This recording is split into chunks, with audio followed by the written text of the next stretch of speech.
You know, we got 58 years. It seems like a minute. Time is a funny thing. Looking back, 58 years seems like yesterday. Look ahead 58 years, it seems like it's never going to come. We play games in our mind. I was backstage and I was thinking of what this book has done for me. And what it really did, it enabled me or motivated me, I suppose, to change my way of thinking. Do you know, all the great leaders, all down through history, have all been in complete unanimous agreement on one point. We become what we think about. Now you hear that and a person immediately looks at their results and they say, well, I wasn't thinking about that.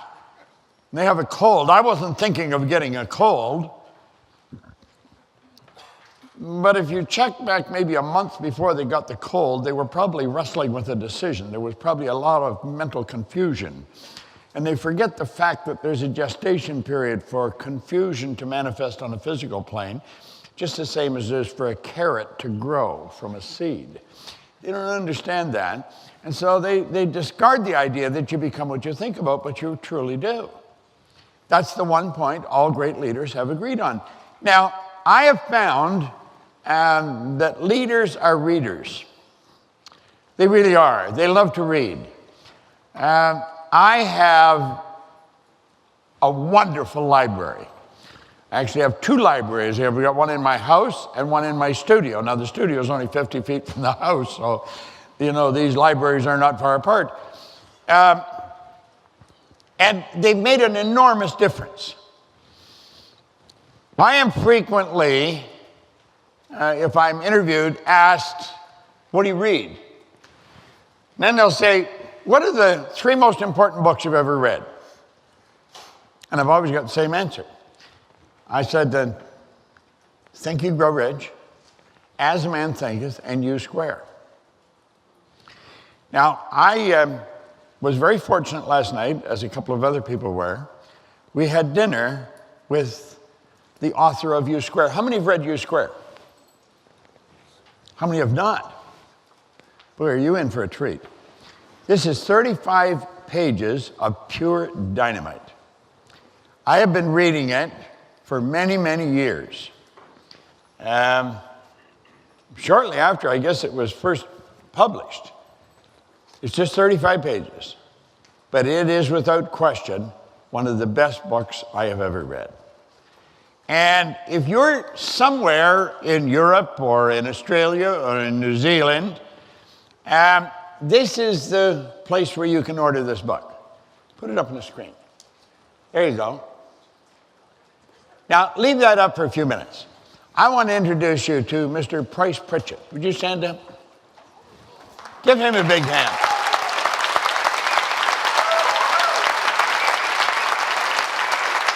I want to personally thank you again. That book has done so much for me.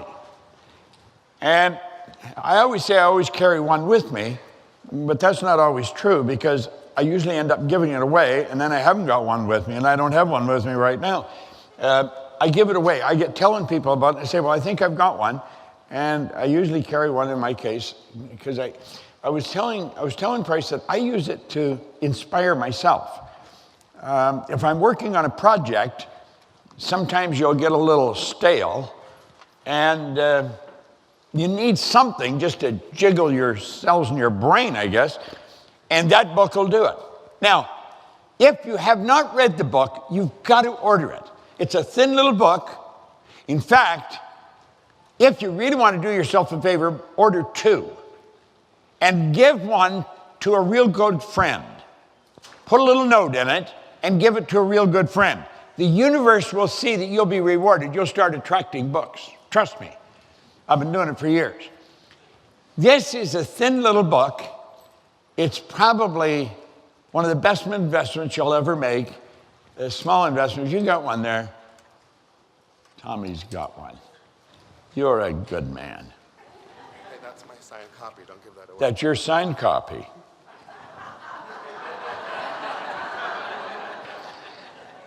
But I signed that. So it's got my name on it. This is the book. Price, I'm going to get you to sign it again for him. That's for Tommy. Absolutely. Tommy Collier has made a bigger difference in this company probably than anybody short of Sandy. He's our creative director. The guy does a phenomenal job. And so that's a book I gave him. But listen, this little book, it's only 35 pages. And as soon as Price is finished with it, I'm going to tell you how I sold thousands of these books.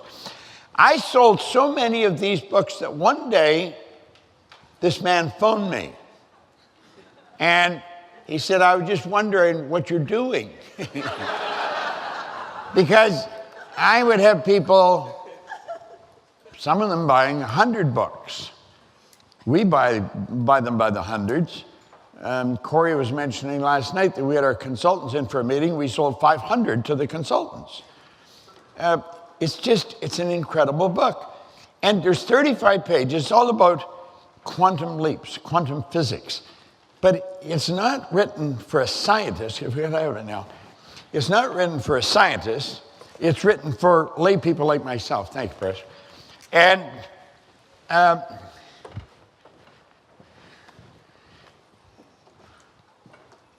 anyone can understand this. I was saying last night, I was talking to Price, I was saying, you know, it's almost like music, the way it's written. There's a rhythm to it. It's beautifully written. You are really great with words.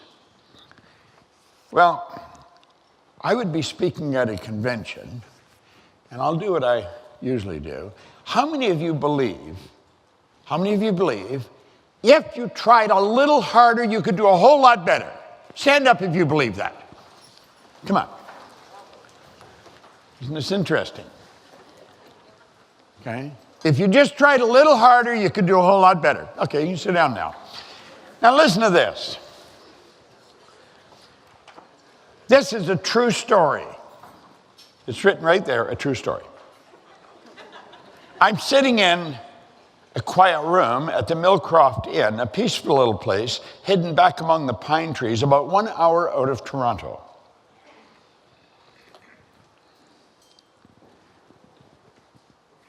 He said, it's just past noon in late July, and I'm listening to the sounds of a life or death struggle going on just a few feet away. Dramatic. There's a small fly burning out the last of its short life's energies in a futile attempt to fly through the glass of the window pane. The whining wings tell the poignant story of the fly's strategy. Try harder, but it's not working. The frenzied effort offers no hope for survival. Ironically, the struggle is part of the trap. It's impossible for the fly to try hard enough to succeed at breaking through the glass. Nevertheless, this little insect has staked its life on reaching its goal through raw effort and determination. The fly is doomed. It will die there on the windowsill. Now, across the room, just 10 steps away, the door is open. 10 seconds of flying time, and this small insect could reach the outside world it seeks. With only a fraction of the effort now being wasted, it would be free of its self-imposed trap. The breakthrough possibility is there, and it would be so easy. Why doesn't the fly try another approach? Something dramatically different. How did it get so locked in on the idea that this particular route and determined effort offer the most promise for success? What logic is there in continuing until death to seek a breakthrough with more of the same? No doubt the approach makes sense to the fly. Regrettably, it's an idea that will kill. Trying harder isn't necessarily the solution to achieving more. It may not offer any real promise for getting what you want out of life. Sometimes, in fact, it's a big part of the problem. If you stake your hopes for a breakthrough on trying harder than ever, you may kill your chances for success.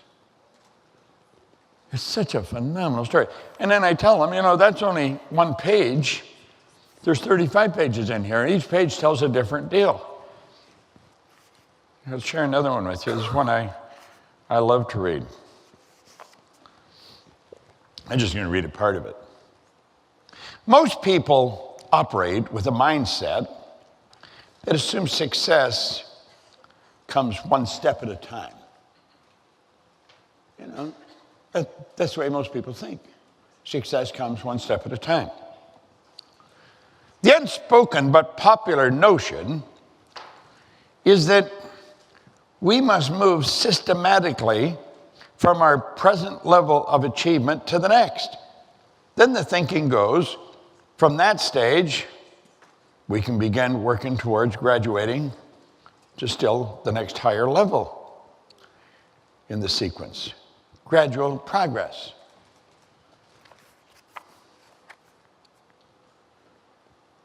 This is an unfortunate misconception. And it's clearly reflected in the way most people function. They go about day to day striving to make incremental gains in their performance. That's pretty routine. That's the pathway of continued growth. But your life simply does not always have to operate that way. Advancing at a measured pace, step by step, from where you are to a higher level, ordinarily feels easier, most natural, and even safer. But in certain areas of your life, you can just as easily think in terms of skipping levels. You can move from your present level of achievement to one that's several stages higher directly. You can make the quantum leap.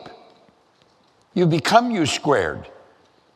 Instead of accepting your present circumstances as being or being content with gradual progress, you can go for a breakthrough.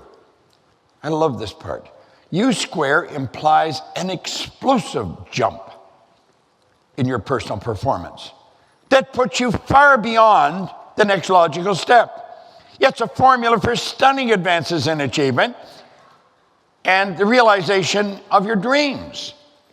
The concept is one of exponential gains rather than incremental progress. You might compare it to multiplying instead of adding. It means a geometric progression in your effectiveness.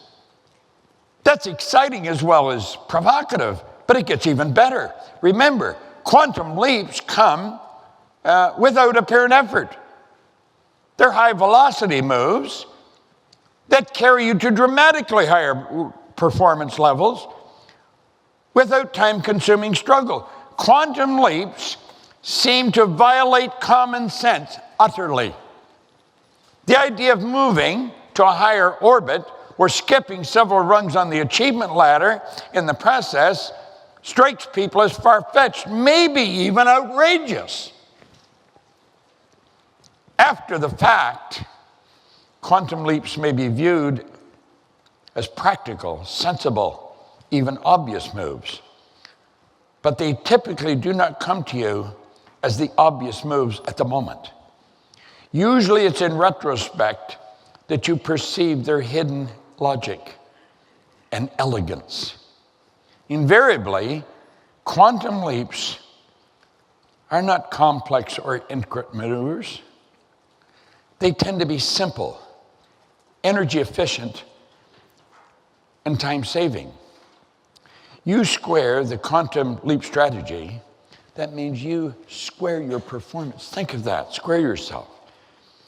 You deliver these special dreams and ambitions that instinctively feel should be yours. But the breakthrough demands a radical departure from some of your habits. That's just 2 pages I've read. There's 35 pages. Now, I don't know where you're living, but there's the address. Look at it.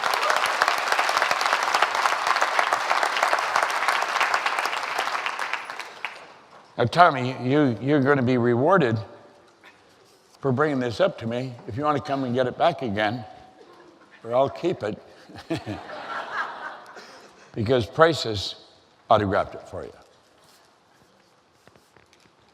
You see, it's reading that. I've read this book thousands of times. I was having difficulty here with the lights, but it's such a valuable document. It will stretch your mind, and that's what you have to do. If you want to change outside, you've got to make the change inside. The outside is a reflection of the inside. Now, while I was reading that, thoughts were running across my mind about making this quantum leap.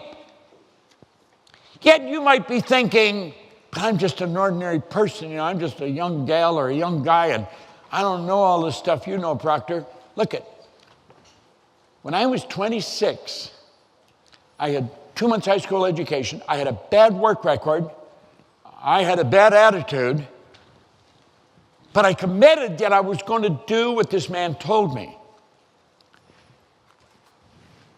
In 12 months, I was on the fire department in a suburb of Toronto. The chief was only earning $11,200 a year. The chief, there was only one chief. In 1 year, I took my income working part-time while I was still in the fire department to $14,500 a month. There was another side to that. I was afraid to quit the fire department because I thought there was security in a job. What a dummy I was.